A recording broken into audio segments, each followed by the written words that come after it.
Hi there, my name is Holly Haney, and this video is for the extra credit opportunity. So I chose the subject of handling workplace conflict, and I found a really good podcast.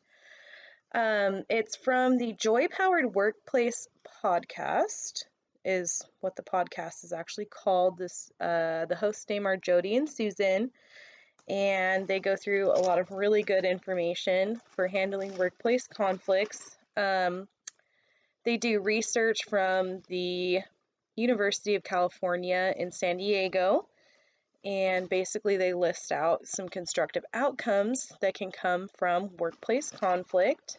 And also, there was another article that they went over. I will cite both of these articles in the comment section below. But basically, the other article was 8 essential tips to resolve conflict in the workplace, and that article was published by the Association of Talent Development. And basically, there's just, I'll try and sum this up in 2 minutes, but there was just a lot of really good steps to take, things to remember about how to not make it personal, to stick to the point and focus on the problem at hand and not criticize the person for who they are, but just focus on the one little, two little, three little things that you're disagreeing on.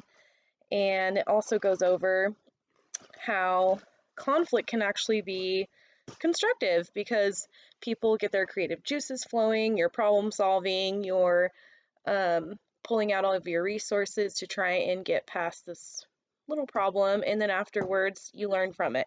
So that was a huge part of this podcast that I really learned from was, conflict is not always a bad thing. It can be a really good thing. You can learn a lot from it.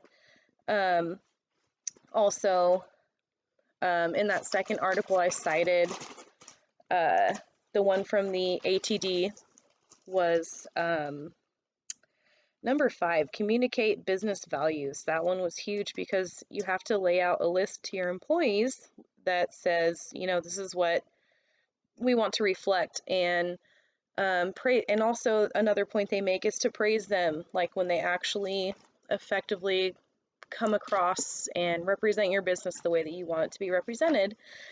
And I think that it's really cool that they added that into conflict resolution because, the way you handle your conflicts does reflect the business, and the way the employees conduct themselves is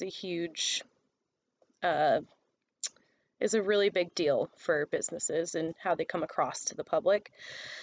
So yeah, hopefully I wrap this up in, I'm about at 3 minutes now, so I'll go ahead and wrap this video up. A question I do have is cliques in the workplace.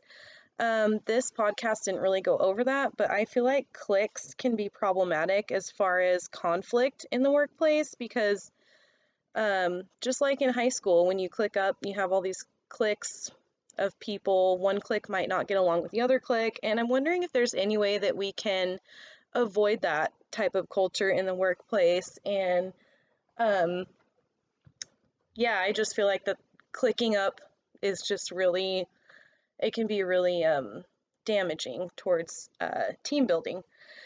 So, or maybe it's the opposite. Maybe it's a good way to build teams, but as far as the gossip aspect, I feel like it's harmful because I've worked in places where people click up and then you have a lot more conflict with cliques, I feel like. So that was my question that I'd like to leave at the end of this video. But yeah, hopefully you enjoyed it, and I would suggest listening to the podcast. It's a really good one. Thank you.